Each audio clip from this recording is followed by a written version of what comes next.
Good morning children. आज हम आपके लिए लेकर आए हैं एक बड़ी ही सुंदर रचना, प्रकृति के सौंदर्य को दर्शाने वाली। ये जो रचना है वो एक कविता है, और कविता है तो जाहिर सी बात है कि उसमें शब्दों में लयात्मकता होगी, गीतात्मकता होगी, यानी कि गीत की तरह उनमें राइमिंग यानी कि लय होगी। तो ये जो रचना है वो प्रकृति के एक बड़े ही सुंदर रूप यानी झरने पर आधारित है, और वो झरना हमें क्या सीख देता है यह बताती है हमें यह कविता।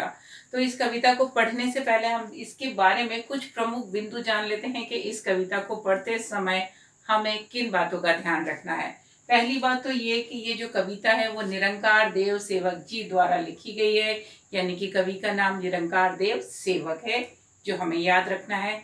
दूसरी बात, प्रकृति के सुंदर रूप का वर्णन किया गया है। इस कविता को जब हम देखेंगे तो आपको समझ आएगा कि ये प्रकृति के सुंदरता को दर्शाती है, जो कि आप कविता को पढ़ते समय चित्र के माध्यम से भी देख सकते हो कि किस प्रकार सुंदर सा झरना पहाड़ों से निकल रहा है, और स्वच्छ पानी आसपास जो है वो नीला फैला हुआ है, और वहाँ प्रकृति का आनंद जो देखते दृश्य, वो बच्चे वहाँ पर उस प्रकृति का आनंद ले रहे हैं।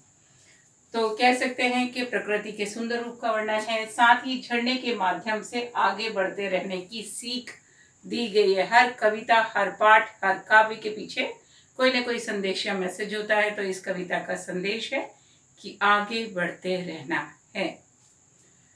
और अंतिम बात यहाँ लिखी है, मैं शैली का वर्णन। तो जब हम इस कविता को पढ़ेंगे तो देखेंगे कि जो झरना है वो स्वयं कह रहा है कि मेरा जन्म हुआ, मैं यहाँ से बहा, मैं ऐसा किया। तो वो मैं शैली में लिखी गई कविता है। यहाँ कवि की जबानी, कवि नहीं बोल रहा है कि एक झरना था वो ऐसा बहता है, नहीं। यहाँ झरने के माध्यम से, यानी कि झरना स्वयं बोलकर अपनी कहानी या कहानी को कविता के माध्यम से सुना रहा है।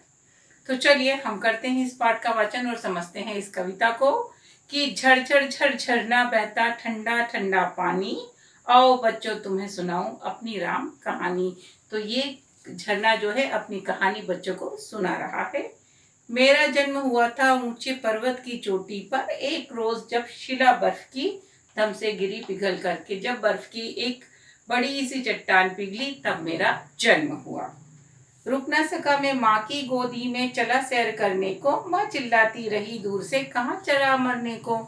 यानी कि जब मैं पहाड़ का बड़ा सा बर्फ का चट्टान का टुकड़ा था तो पिघला, और पिघलकर मैं पानी में बदला, और पानी उस पहाड़ की चोटी से नीचे झरने के रूप में बहा, तो मेरा जन्म हुआ।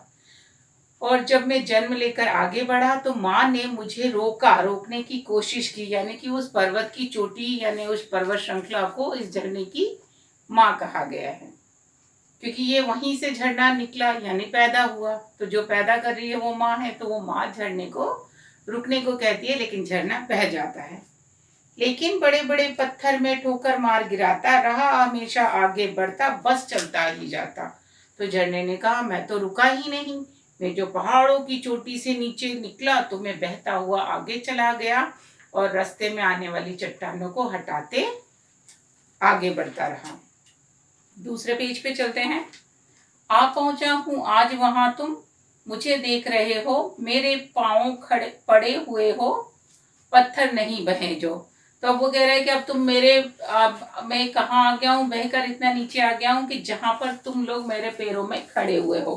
कि जब झरना किसी जगह पर आता है, समतल जगह पर, तो इस तरीके से तालाब रूप में दिखाई देता है थोड़ा। तो वहां वो कह रहा है कि अब मैं उस जगह आ गया हूँ जहां तुम मेरे पैरों में खड़े हुए, लेकिन मैं तो नहीं रुक रहा हूँ। पर ना रुकूंगा, नहीं रुकूंगा, मैं चलता जाऊंगा, पथ की बाधाएं टुकरा कर बढ़ता ही जाऊंगा।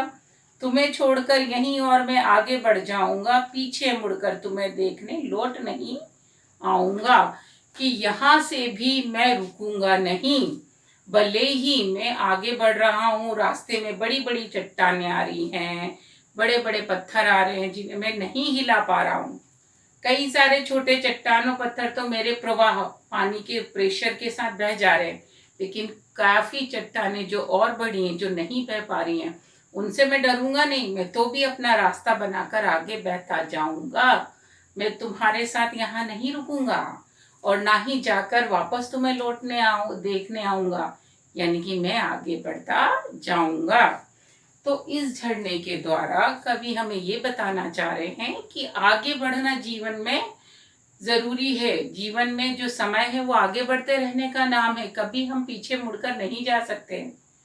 तो हमें भी झरने से यही सीखना है कि जिंदगी में जीवन में आगे बढ़ते रहना है। भले ही चट्टान जैसी बड़ी बड़ी मुसीबतें या मुश्किलें हमारे सामने क्यों ना आए, हमें उनका सामना करना चाहिए और आगे बढ़ते जाना चाहिए। तो आप भी इस पाठ को पढ़िए, इस कविता के अर्थ को समझिए, शब्दों का उच्चारण ठीक प्रकार से करिए और हम करेंगे शब्दों के अर्थ और नए शब्दों का अभ्यास अगले मॉड्यूल में। तब तक के लिए टेक केयर, बाय।